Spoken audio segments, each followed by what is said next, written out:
Picture this, a sprawling dark city filled with shadows and secrets. You're not a warrior or a mage, but a master thief moving silently through the night, unseen by guards, evading traps, and stealing priceless treasures. In 1998, Thief the Dark Project brought a whole new level of immersion to video games, introducing the stealth genre to a generation of players. With its revolutionary sound design, unique first-person perspective, and an emphasis on staying in the shadows, Thief set the stage for countless stealth games to come. Today, we're sneaking through the history of Thief, the Dark Project, looking at its development, gameplay innovations, and its lasting legacy. So sharpen your lockpicks, stay out of the light, and join us for today's trip down memory card lane.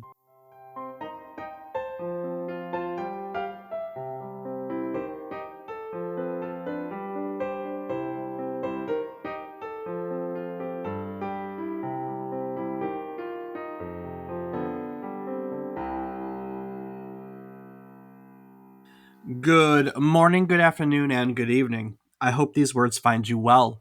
Hello and welcome to the 223rd episode of our video game history podcast, A Trip Down Memory Card Lane. Each week, we'll tell you a story relevant to the current week in gaming history. It can be about a game or the people that have created it. It can be about a console or the technology that brought it to life. We often talk about the companies that bring it all together, making our hobby, video games, a reality. While telling you each story, we hope to teach you something new about the topic, what it took from the world as its inspiration, or what it gave back to the world in its legacy. Today, we are sneaking into the story of Thief the Dark Project, a game that redefined stealth gaming when it first hit shelves in 1998. I'm David Casson, and as always, I'm joined by my co-host who probably has his own ideas about sneaking past life's obstacles. He's my brother, Rob Casson. Rob, how good are you at staying out of trouble? Just depends on the day, Dave. Today? Pretty damn good. Yeah, that's what I like to hear. How about tomorrow? Oh, I'm thinking very damn good. Very good, not questionable. What's a questionable day look like? Like a weekend. Like a weekend. We get up to no good on the weekends. Damn straight. All right, well, we're looking today at Thief the Dark Project, one of the most influential games in the stealth genre, which you know I love. That was sarcasm. If Okay. If anyone doesn't, I didn't know that. I have no patience for stealth games. I have played Thief, but I have no patience for stealth games. You just have no patience. I don't think it's just for these kind of games. That's accurate. Yes, facts. Speaking of no patience, well, before I get to my story, how about you tell our listeners about the current week in gaming history? Kicking it off on December 3rd, 1994, Sony launched the original PlayStation in Japan, forever changing the gaming industry with its innovative use of CD-ROM technology and powerful 32-bit hardware. Offering superior graphics, larger game storage, and a focus on developer-friendly tools, the PlayStation quickly became a favorite for gamers and developers alike. With iconic launch titles like Ridge Racer and Battle Arena Toshinden, it showcased the system's technical capabilities and diversity of genres. The PlayStation's success established Sony as a major player in the gaming market, introduced legendary franchises, and set a new standard for home console gaming that influenced the industry for decades. We learned its history back in episode 171, a year ago this week, so if you want to learn more, go check it out. Yeah, go check out all about the Super Nintendo Entertainment System CD. Yeah, do the thing. Hint, hint. Hint, diddy, hint. And continuing on with CDs, on December 5th, 1995, Warcraft 2 Tides of Darkness was released for PC, building upon the success of Blizzard Entertainment's original Warcraft. The game refined the RTS genre with enhanced graphics, a richer narrative, and expanded gameplay mechanics. Players could command either the orc or human factions, engaging in large-scale battles across land, sea, and air while managing resources and building armies. Warcraft 2 introduced multiplayer over LAN and modem, paving the way for competitive RTS gaming. Widely praised for its balance, depth, and accessibility, the game became a cornerstone of Blizzard's legacy and helped establish Warcraft as one of the most influential franchises in gaming history. And we talked a little bit about that a couple weeks ago when we did our episode on World of Warcraft. Yeah, so go check that out if you want to learn more about the world of Warcraft, which touches a little bit on original Warcraft. It does. Yeah. And speaking of other things that we've done episodes on, back on December 6th, 1996, Parappa the Rapper was released for the PlayStation in Japan, pioneering the rhythm game genre with its unique art style and engaging music-based gameplay. Developed by Nana Onsha and published by Sony Computer Entertainment, the game followed Parappa, a rapping dog, as he tackled life's challenges through catchy rap battles and humorous scenarios. With its vibrant, paper thin art, iconic soundtrack, and innovative mechanics, Parappa the Rapper became a cultural phenomenon and remains a beloved classic that helped establish rhythm games as a staple in gaming. So if you want to learn more about that, go check it out in episode 64. 64. That was a long time ago. It sure was. Man, we're doing all these episodes, not like we're talking about these episodes now, that are like, that was a history episode, right? Like, we talk about some of the early ones. I'm like, that was kind of our format. But by the time we were doing Parappa the Rapper, we were like firmly in the history format. And yet, episode 60 something is a long time ago. Yeah, that's quite a lot of weeks, Dave. Yeah, I know. All right. Almost 3 years. Next up on our list, on December 1st, 1997, Parallax Software, the studio behind the acclaimed Descent series, was reorganized into two separate companies, Outrage Entertainment and Volition Inc. This strategic move allowed the teams to focus on distinct creative directions. Outrage Entertainment continued to develop the Descent franchise with titles like Descent 3, while Volition began creating new IPs, such as Free Space, The Great War. Volition would later become renowned for its work on franchises like Red Faction and Saints Row. But this split marked a pivotal moment in the history of both companies, setting them on paths to contribute significantly to the evolution of the gaming industry. And we talk about this split back in our episode on Saints Row and Volition back in 157. So go give that a listen if you want to learn more. That was also a long time ago. Not quite as long. Speaking of a long time ago, on December 2nd, 2008, Prince of Persia was released, offering a bold reimagining of the beloved action-adventure series. Developed by Ubisoft Montreal, the game introduced a new protagonist, a striking cel-shaded art style, and a fluid transversal system, accompanied by Elika, an AI-controlled companion who assisted in both platforming and combat. While its more forgiving mechanics, such as Elika's ability to prevent fatal falls, divided fans of the series' traditional difficulty, the game was widely praised for its stunning visuals, engaging narrative, and the dynamic partnership between characters. This reinterpretation remains a unique and artistic entry in the Prince of Persia franchise. We talked about it in the original Prince of Persia episode back at episode 58. So if you want to learn more about that, go back and listen to that old one. Lots of old episodes to listen to. Lots of old episodes. But you know, some things never get old, like our next and final one for this week in gaming history. When on December 2015, Tom Clancy's Rainbow Six Siege was released, revolutionizing tactical shooters with its focus on team-based strategy, destructible environments, and specialized operators. Developed by Ubisoft Montreal, the game challenged players to plan and execute precise attacks or defenses, using unique gadgets and abilities to outsmart opponents. Though initially met with mixed reviews due to limited content, Siege evolved into a critical and commercial success through frequent updates and expansions, solidifying its position as a premier live service title.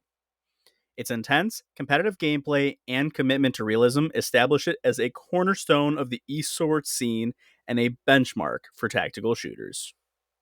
Not my style. We tried playing Siege for a little bit. Yeah, I enjoy the hell out of it. I'm not very good, but I think it's a lot of fun. So but it's not for everyone. When you're bad at Very true. shooters, you're gonna be bad at Yeah, I'm not a tactical shooter guy. Hey, I caught that little slant there. it. Now, Rob, we have learned about the career of Ken Levine in previous episodes. Ken Yeah, like Levine, Bioshock. like Bioshock. Ken Levine created Bioshock. So we've talked a lot about his early career. As part of that story, we learned that Levine originally wanted to pursue a film career, but he ended up as a computer consultant on Wall Street, a job that he admitted that he wasn't very good at. One day, however, he answered an ad in Next Generation magazine and he ended up with a job at Looking Glass Studios. He was tasked with helping create a new concept for the studio.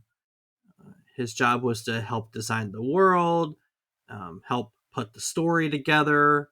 And the concept was designed to become an action role playing game. As with any new design concept, the team started out throwing ideas. Some of the early ideas on the road to today's topic included an idea called School of Wizards, Dark Elves Must Die, and the first fully realized proposal that we know of on route to this was Better Red Than Undead. Nice. Now, Better Red Than Undead was supposed to be a first person sword fighting simulator set in the 50s during the Cold War. And according to programmer Mark LeBlanc in it, the Soviet Union is overrun with zombies and you have to go hack them to pieces because bullets don't work on the undead. Makes sense. Well, Call of Duty proves that wrong. I mean, who knows, Dave? Who Yeah. knows? Unfortunately, the marketing department killed that idea. I don't know the details. I'm guessing they didn't like fighting communists and zombies and putting all that together. It's bad optics. So zombies and communists were ditched, but the sword concept was kept into place. So the next iteration of the project kept the sword combat, but this go around, the team decided to flip Arthurian legend on its head.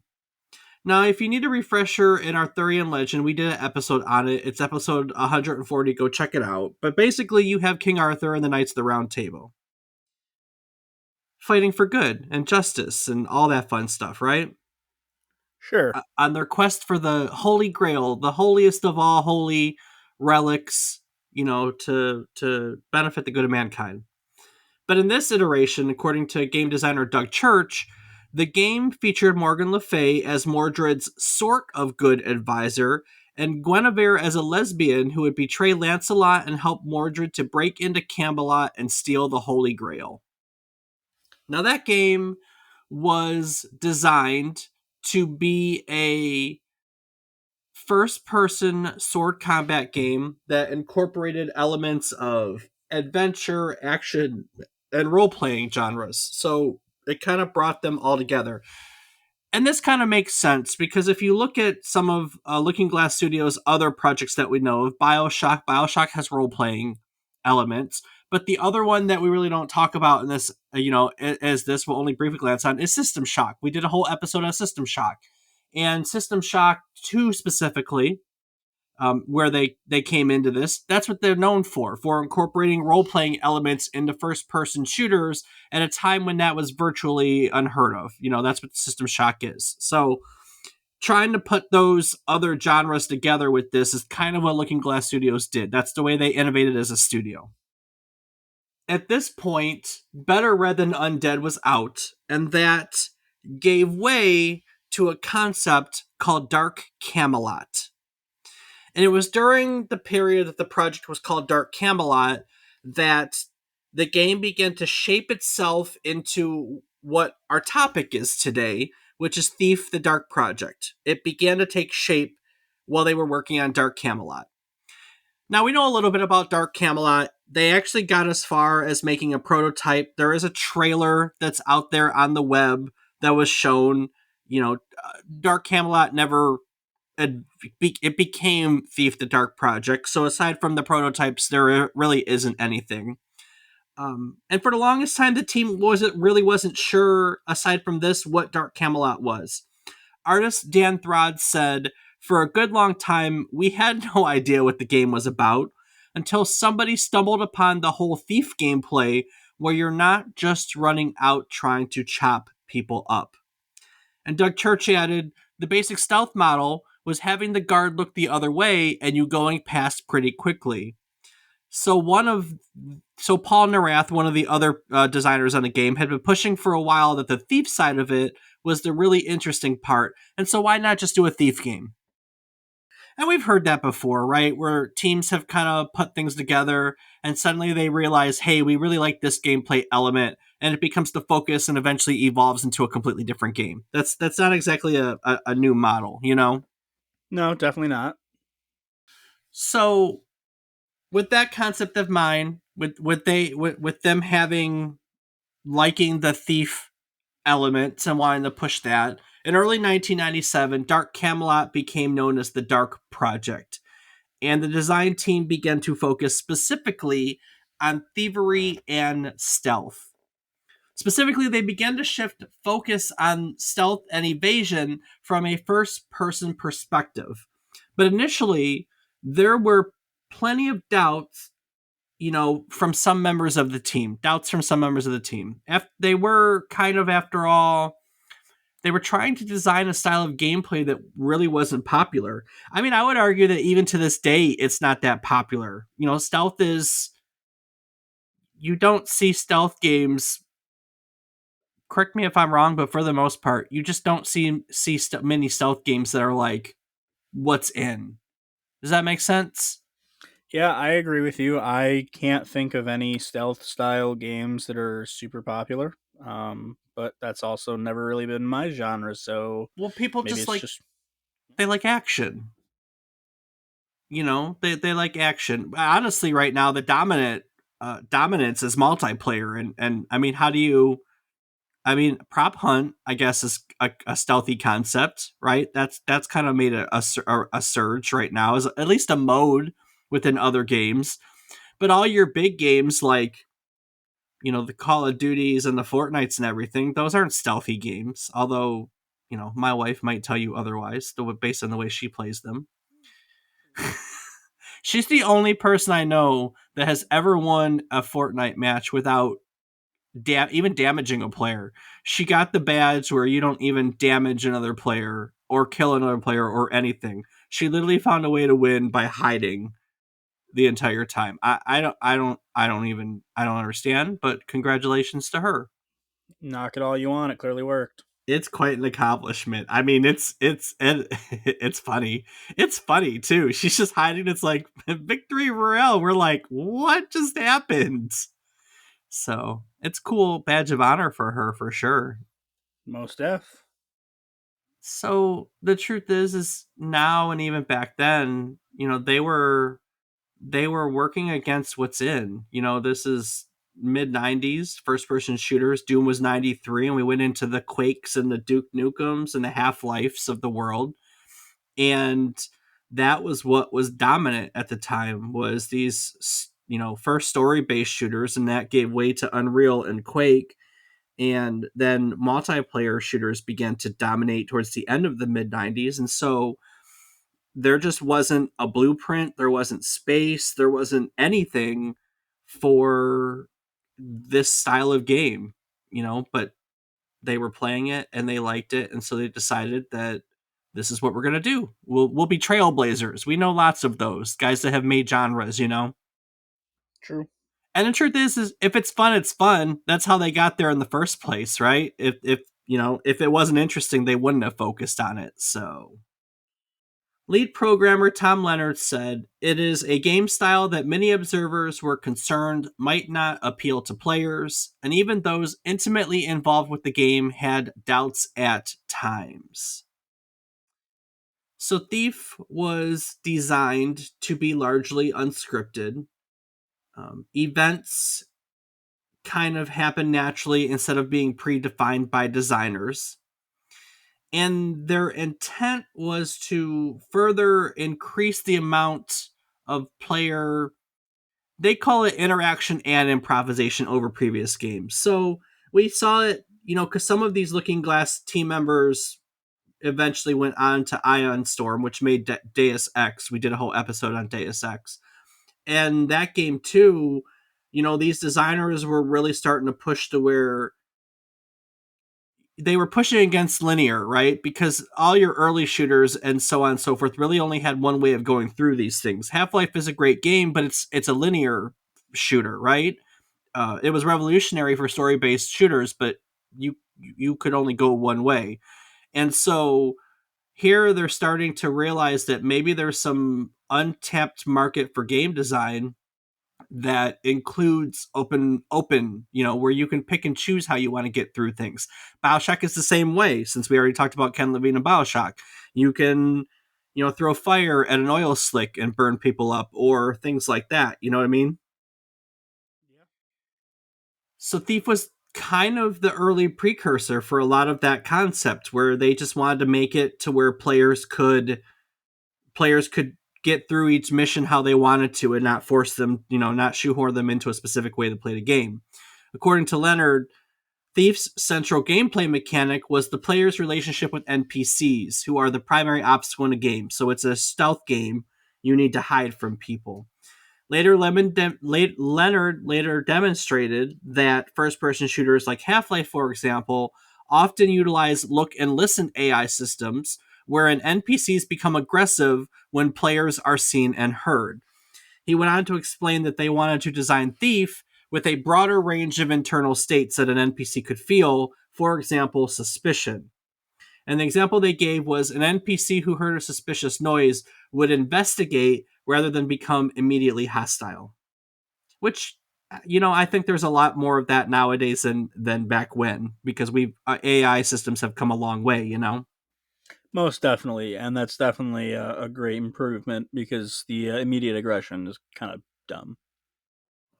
Unfortunately, we still see it sometimes. Oh, absolutely, but the fact that it's not rampant. He went on to explain that they wanted this, they wanted that range. Basically, that was part of building a world where player can go through it however they want and fight however they want. They could be Rambo, they could be stealthy. They put a lot of stock into designing a game that players could pick and choose how they wanted to do, as I said. In order to do all this, the team designed what would later be called the Dark Engine as they designed the game. An emphasis was placed on simulating real life physics. That was a big deal for them. So, as a thief, you have a bow and arrows would arc through the air rather than fly straight. Aside from that, the engine, you know, Thief was the first 3D stealth game on PCs. And this was, again, mid to late 90s, when 3D gaming the technology was it was ramping up very quickly. Every DirectX iteration was leaps and bounds, and we got polygons, and then we got texturing, and then there was a lot of technology going on then. And so when they built this engine, they built it with a lot of these new features like alpha blending and texture filtering and lighting techniques that really benefited, because this game plays with light and shadows. As designer Randy Smith put it, in Thief, the safe boundary is often between light and shadow, but these boundaries are not stable or secure. The player will eventually have to emerge from the safe zone and embrace risk until another safe boundary could be found. He went on to explain that players would feel unsafe even when hidden, but learn to judge their level of safety as they improved. Ken Levine later said that the inspiration for the idea that came from this of being really powerful when undetected, but very vulnerable as part of this concept, came from submarine warfare, and in particular the 1985 simulation game Silent Service. I remember Silent Service. We had that on one of the computers in the house. Dad loves Silent Service. No I don't surprise. recall it at all. It's I already said submarine warfare game. So Yeah, just never saw it, I guess. ultimately, this all became a sandbox for players to create their own type of experience. Greg Piccolo once described the game's design. He said, essentially, we're building a type of simulator where object interactions are correct and physics are tied in correctly. Lead designer Jeff Yoss reiterated the goal is for everyone to behave as it should. For example, things that burn will burn, and then it's up to the player to decide to burn things. And then it's up to the player to decide to burn things whether or not we've anticipated it. Now, the project was progressing well, but in mid 1997, Looking Glass Studio began to find itself in financial trouble. We've heard the story before, but eventually, what happened when they were in financial straits is the company had to close its Austin branch, and it lost many key members of staff. At this point, we didn't talk much about him because he doesn't play a part in the rest of this. But Warren Spector, whose story we learned before when we learned all about the Ultima series, he was actually one of the producers on this. And when Austin Branch closed, he left. He left Looking Glass, and that's when he joined Ion Storm and created Deus Ex, which was episode 147. So, this was a hard time for the studio. By April, they had fired half their staff, and seeing half of your coworkers get the axe greatly damaged the morale of the remaining employees who managed to keep their jobs. But as time went on, the stress of not knowing if you'd have a job tomorrow caused even more members of the staff to quit, including the initial lead programmer on the project. So, that was fun. And at that point, a man named Tom Leonard was asked to take over the project. When Leonard took over the position of lead programmer, he believed that the AI system, which was full of bugs and not quite what they were looking for, was fixable. But over several months, he learned that the pathfinding database, which, if you don't know, is code that helps the NPCs or AI navigate a map, it was basically unsalvageable. So he had to completely cut it down and start from scratch. He completed the design of a new system by November of 1997, and he estimated that he only reused about 1/5 of the original code that was in place. Damn, that's unfortunate, but good that he was able to do it. Yes. Several features were removed during this development. Among them, they got rid of multiplayer support. There was a complex inventory interface. There were branching mission structures. They decided as a team to focus on creating a single player, linear, mission based game centered exclusively around stealth. Leonard believed that the removal of multiplayer support and the game's renaming from the Dark Project to Thief the Dark Project solidified this concept, the single player linear mission based game, in the team's mind, right? When they made that title change, that was them declaring to the world this is what type of game it's going to be. By summer of 1998, the team was challenged by exhaustion, and all the glitches that were kind of left through the process, glitches in the simulation, glitches in the AI, and these problems resulted in a version of the game that Leonard would say was a game that's not very fun. So work on his AI system was halted so the team could focus on other things, and among these was proof of concept demos, because their publisher, Eidos Interactive, had really grown skeptical of the team's vision. They, didn't really know what was going on. So the team had to stop working on fixing all these bugs and putting the AI together to put together these demos to convince their publisher that they, they were still worth investing in because the studio wasn't doing well and they needed the money, frankly, Absolutely. Kind of hard to do it when you have no money. Kind of hard to do anything when you have no money. So, work on the AI did not resume roughly until March of 1998, and after about 12 more weeks of constant work, it was ready for what Leonard called real testing. Um, about 3 months before the game's actual scheduled ship date, most problems had been actually resolved. The team began to believe, as Leonard described, that Thief did not stink and might actually be fun. I'd hope so if you're going to put this game out there. I would also hope so. So the game finally went gold in November of 1998. It had an estimated 2.5 year development cycle and a $3 million budget. And so they finished it. They tidied everything up, wrapped up the bugs, put everything together the way they wanted it together. They created their single player linear mission based game centered exclusively around stealth. They called it Thief the Dark Project. And it was finally released on December 1st, 1998.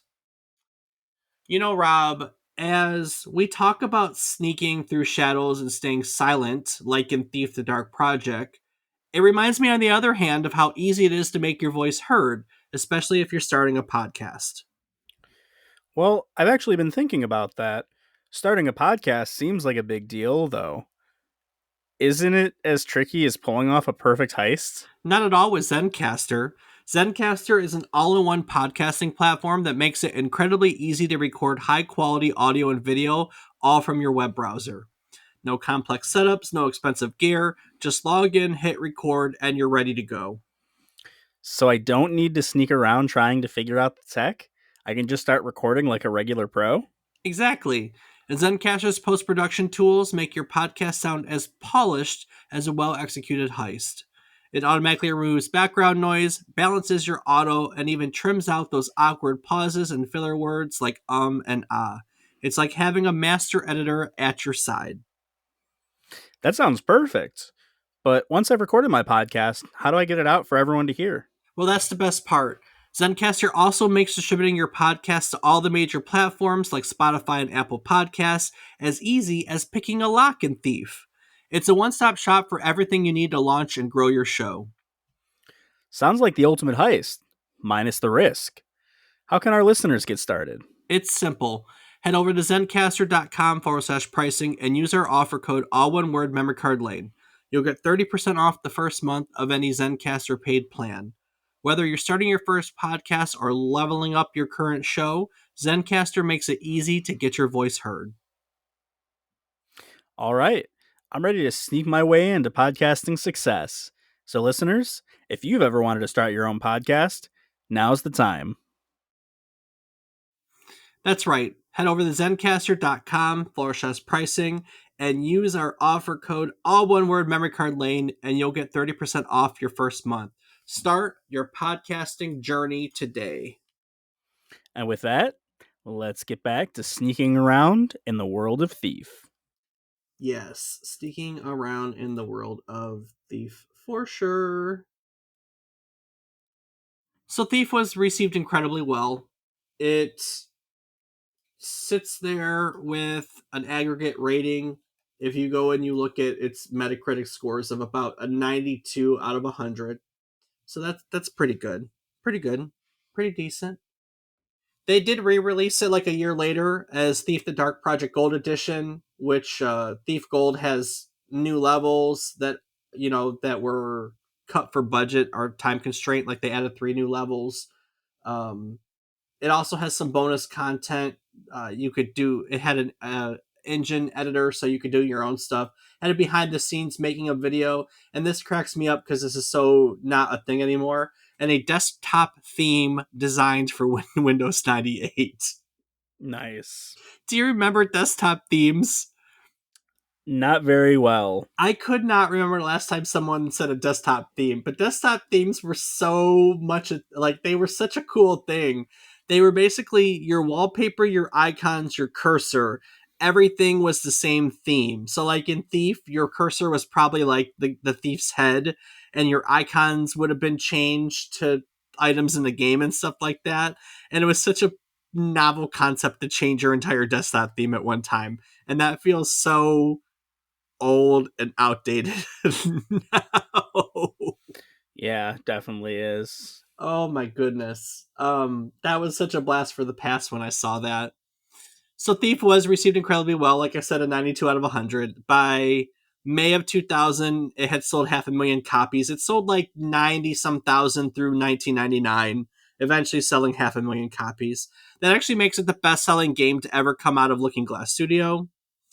And that prompted the studio to work on a sequel. That would be Thief 2 The Metal Age. Now, Thief 2 The Metal Age was basically built on everything they learned from the first one, right? The team placed a heavy focus on urban stealth in the sequel. They minimized monsters and made like levels because they listened to their gamers. They found out what their gamers liked about the first game and what they didn't like with their first game, and they made that the game. That's a smart move by a developer. You know what I mean? Yeah, I would say so. So, yeah, Thief 2 was released in March 2000. It was announced as part of an extended contract between Looking Glass Studios and their publisher, Eidos Interactive, to continue to release games in the Thief series. But at this point, the studio was financially running on fumes. They were basically living day to day on advances that they were receiving from Eidos. So, that's not that's not healthy. That's not any way to do business, you know? No, it's definitely not. And so Thief 2 came out and it was received well. It also received well. It's an 87 out of 100. So that's not a far cry from a 92. So almost received as well as the first one, right? And obviously now you have 500,000 people that played the first one. So your initial player base is stronger too. So it initially sold better than the first game in the series. But the royalties on the back end were slow to come into the studio, which compounded the studio's financial issues. So, despite their best efforts here and with other games they were making, the studio was unfortunately forced to close in May of 2000. And at the time, they had already said, "Hey, we're working on Thief 3." So, of course, when the company closed in May of 2000, their plans for Thief 3 went out the window with it too, right?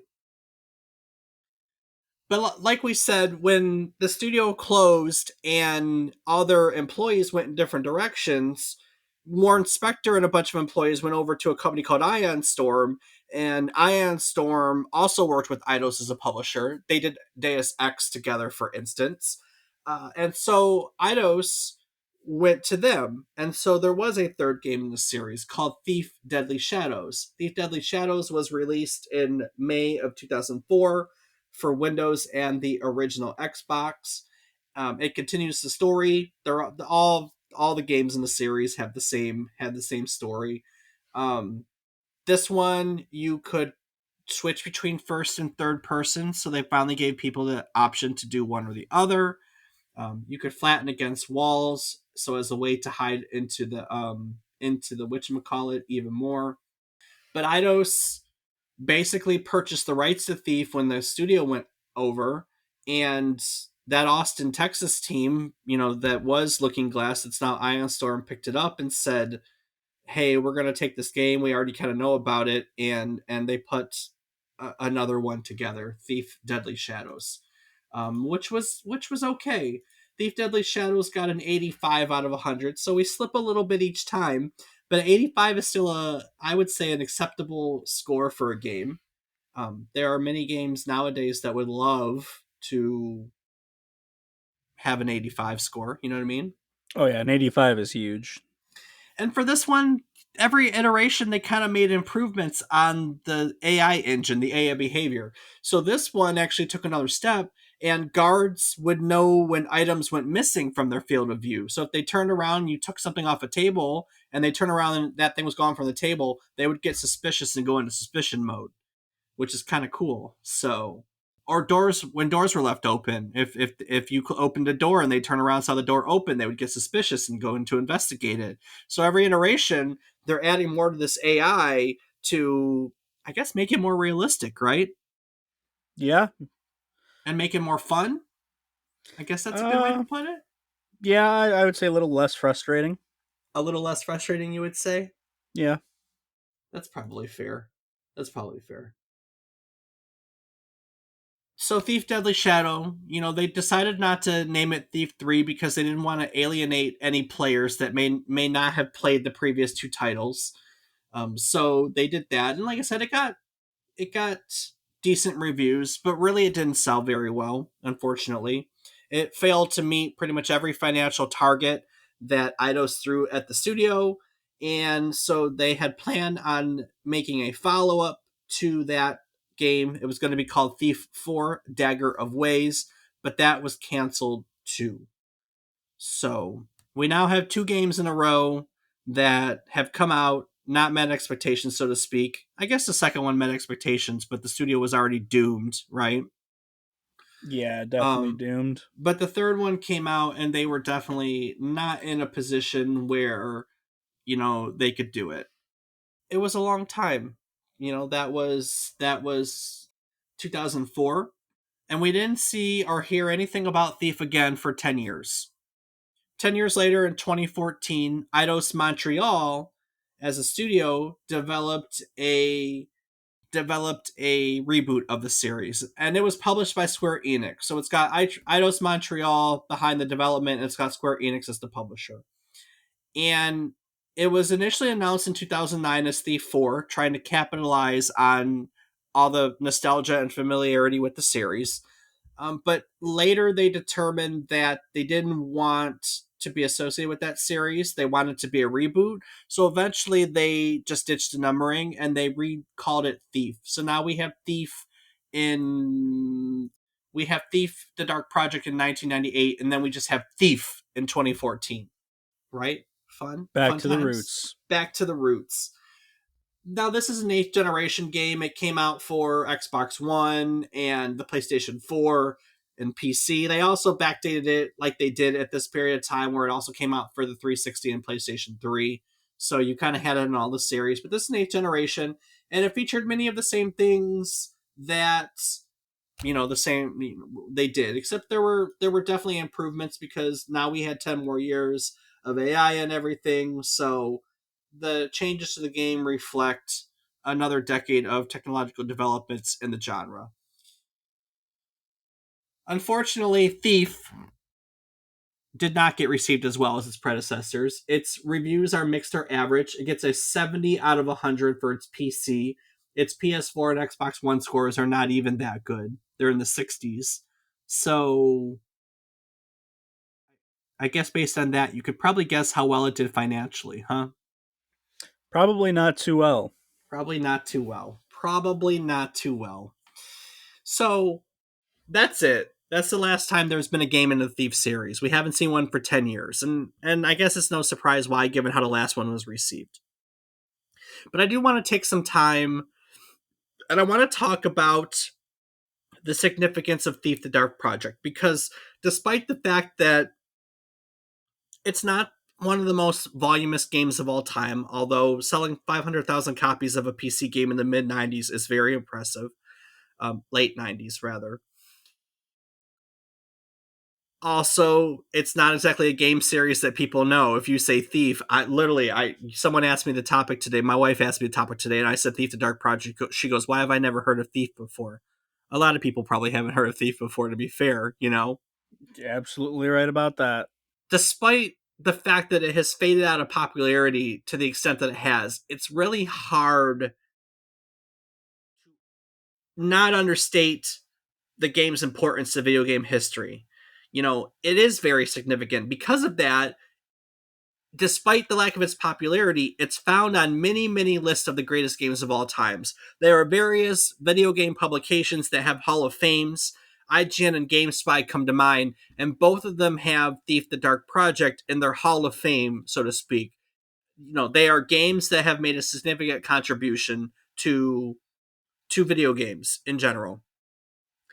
I had already said it, but Thief was the first 3D stealth game for computers, and the influence that its stealth mechanics have been felt across all the genres, not just stealth.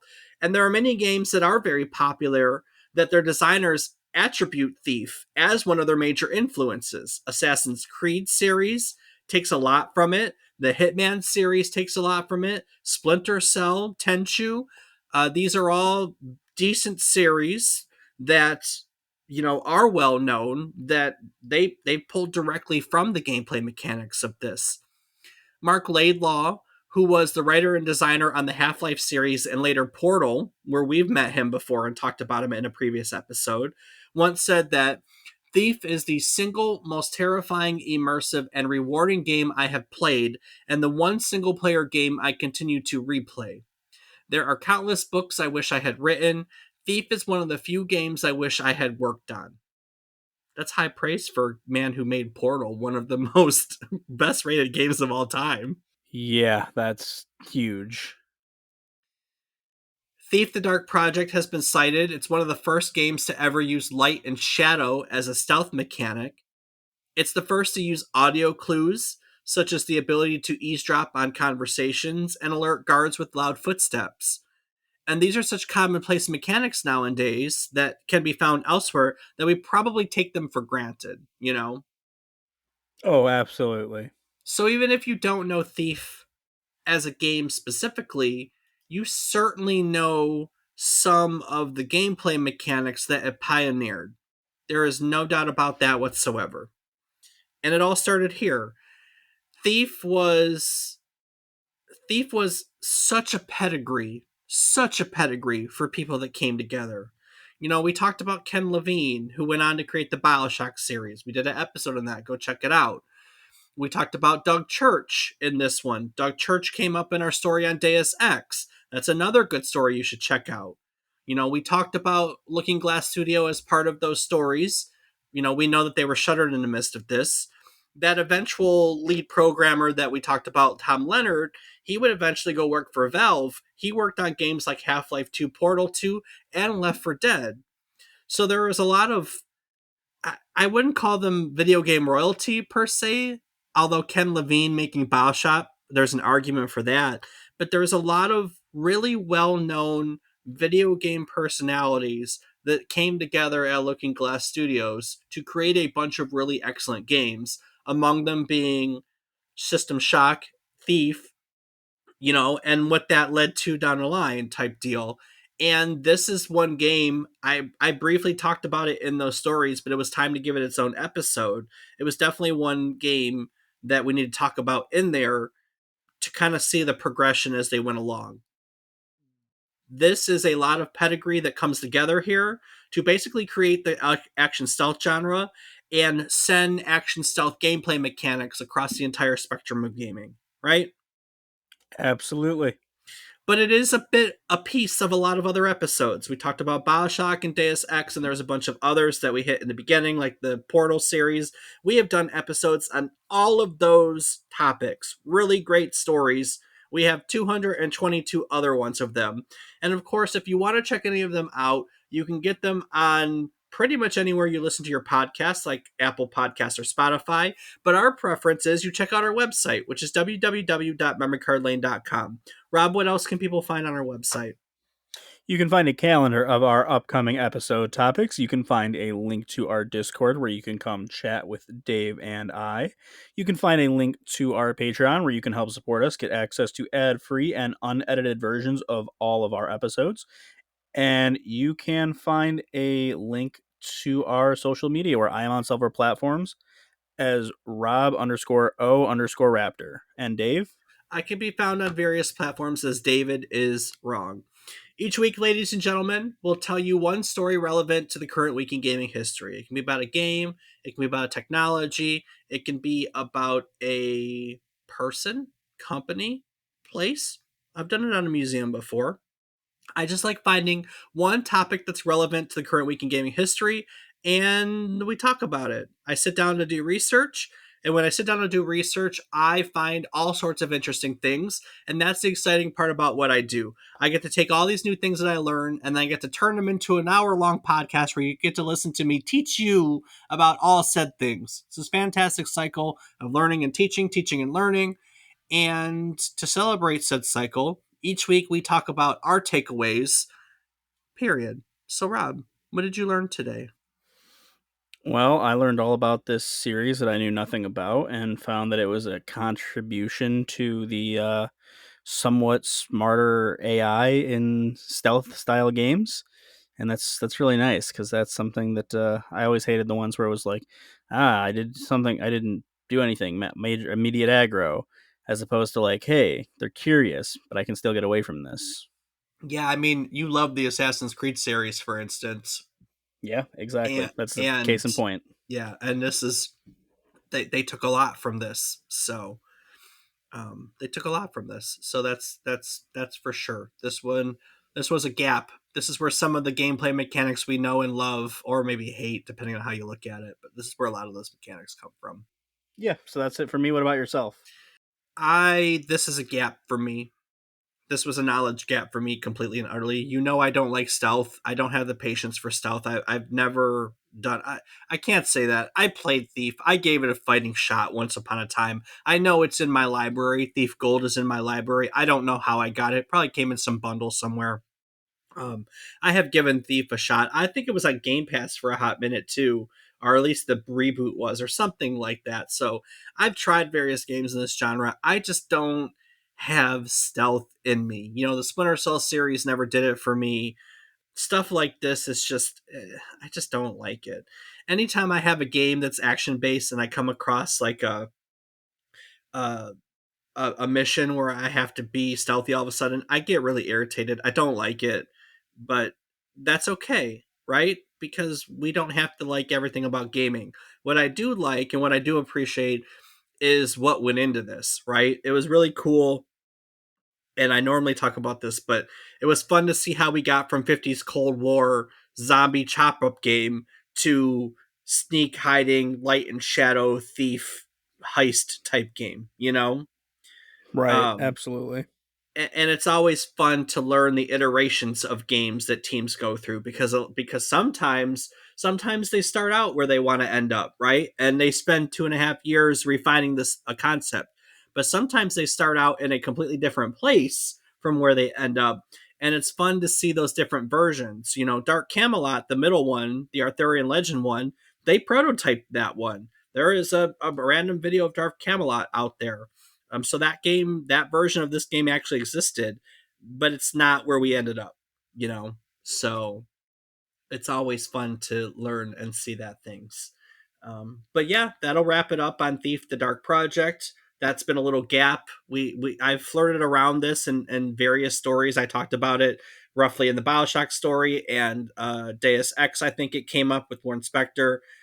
You know, we've touched on and System Shock with Looking Glass Studios.